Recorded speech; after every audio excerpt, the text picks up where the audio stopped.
Alright, today I'm going to do a little more detailed explanation of my deck extension that I built on my 2021 Bass Tracker Classic.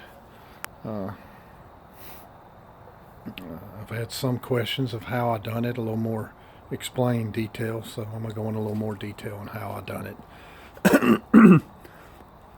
First of all, I got some 3/4 inch plywood.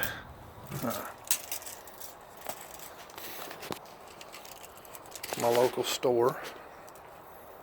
As far as the height on all your cuts, it's going to be 12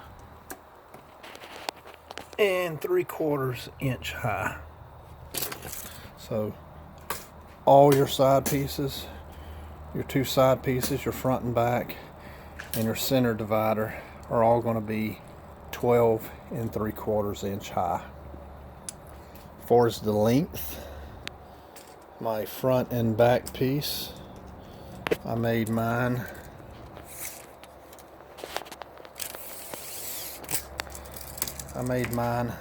30 inches.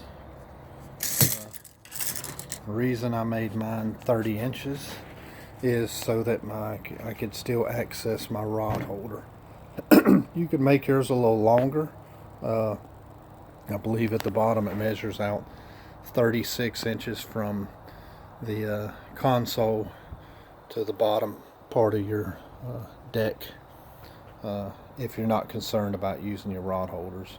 Again, I made mine 30 because I still wanted access to my rod holders. So again, all your boards are going to be 12 and 3/4 inch high.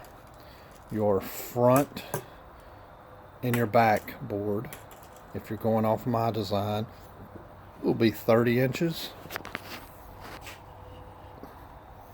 Once you've done cut your two at 30 inches, then you're going to cut your one end piece towards the live well, the other, which is right here, and a center one, all 12 and 3/4 inch high by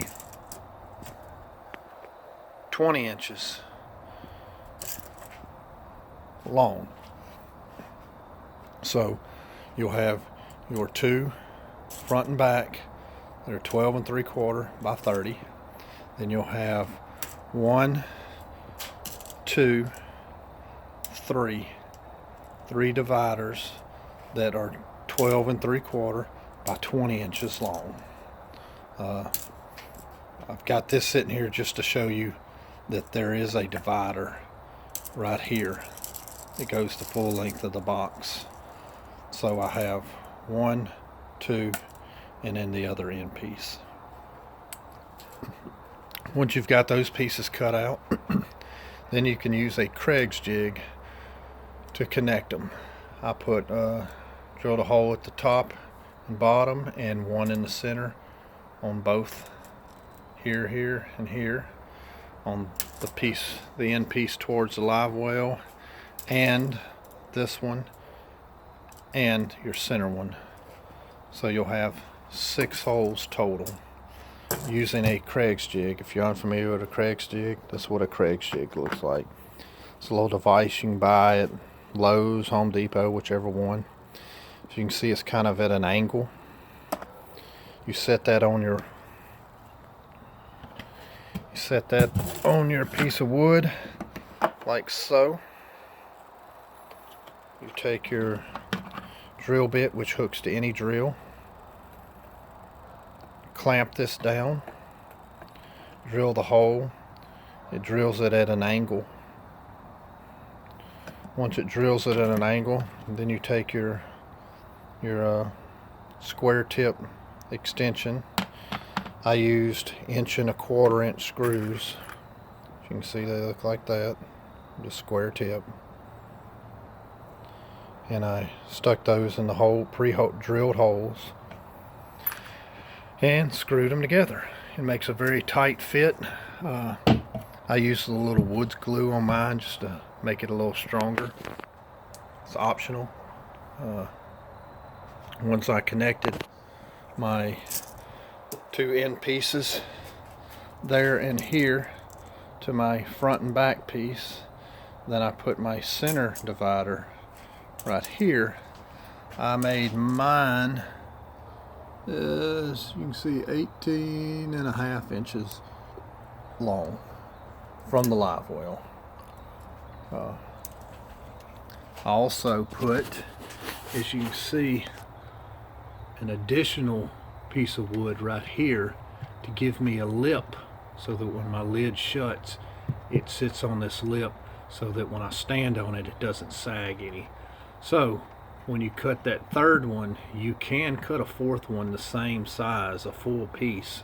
I just used a small piece of scrap. That's optional, that's up to you. Once that was done, I then laid out my top piece. My top piece, let me move this out of the way, is 21 3/4 inch. For his length, it's different because, as you notice, the boat curves in as it goes towards the front. To make that curve, I took a piece of cardboard and cut out a pattern. Once I took the cardboard and I cut out the pattern, I then laid that on my plywood and cut that curved design out. Then I brought it in here, set it on top of my box to make sure that curve was correct. Once I knew that my curve was tight, snug, and correct, I cut the excess of the plywood off on this end. That way, if I messed up on my curb here and had to adjust it, I had a lot excess to cut off here, so that if I messed up making this, it wouldn't mess my whole box. If I cut this piece first and then realized that I had to correct the curve, then I would be short. So when you cut your top piece, use a piece of cardboard stock and make a cutout of your curb, and then cut the excess. Once you've gotten your piece flush and the way you like it, cut the excess off on this side. Once you've cut that off, then if you want to make a box, you can make a box with a lid. If you don't, you can just run a solid piece. I wanted a little box on mine. I made mine 18.5 inches. If you want to make your box the same size, or you can make it bigger, all you got to do is adjust this center board here a little deeper, a little less, however you want it. Once you've made that decision, cut it off. This is screwed down with 1.25 inch wood screws, the same that I got right here. And then this, the only thing holding it on, you don't want to screw it down, is the piano hinge at the back. The reason I put it at the back is because if I tried putting it here and lifted it up, it was bumping the seat, and I didn't want it to lift this way because then it would interfere with my live well. So I chose to open mine from front to back. That again is strictly up to you. This is just what I preferred. Once I completed that and got both my pieces cut, then I used some carpet and spray-on adhesive to attach the carpet, which works very well. No paint brushes or nothing. You just spray it on real good, stick your carpet on, mash it down, and within 15 minutes it's pretty much dried. I also, if you saw my first video, noticed that I added a lock to it. I bought this at Lowe's for a couple of bucks. It's just your standard little cabinet lock. Take you a 3/4 inch drill bit, drill a little hole through your center, get you about an 1.5 inch cabinet lock, put it through, tighten a little bolt on my cabinet so that this would have something to connect to. I made a little homemade bracket, put it in there so that my lock will catch it. The only other thing I've done to mine is I made some little homemade L brackets in the 4 corners just to secure mine to the deck. You could probably buy some 1.5 inch L brackets at Lowe's for a little bit of nothing and do the same thing. I just made my own because I had some scrap metal laying around, but you could buy some little L brackets, work just as good. I secured mine to the deck because I didn't want it moving or shaking, and if I ever have to take it out, all I got to do is undo the 4 there and the whole thing pops out. That's optional. If you want to secure yours to the deck, you can. If not, then you don't have to. I used 1-inch sheet metal screws to screw mine to the bottom deck of my boat. I looked at the construction of the boat, and I know that there is a aluminum frame that sits above the bottom of the boat around 4 to 5 inches high, so I wasn't worried about drilling through the bottom of my boat with the 1-inch sheet metal screws.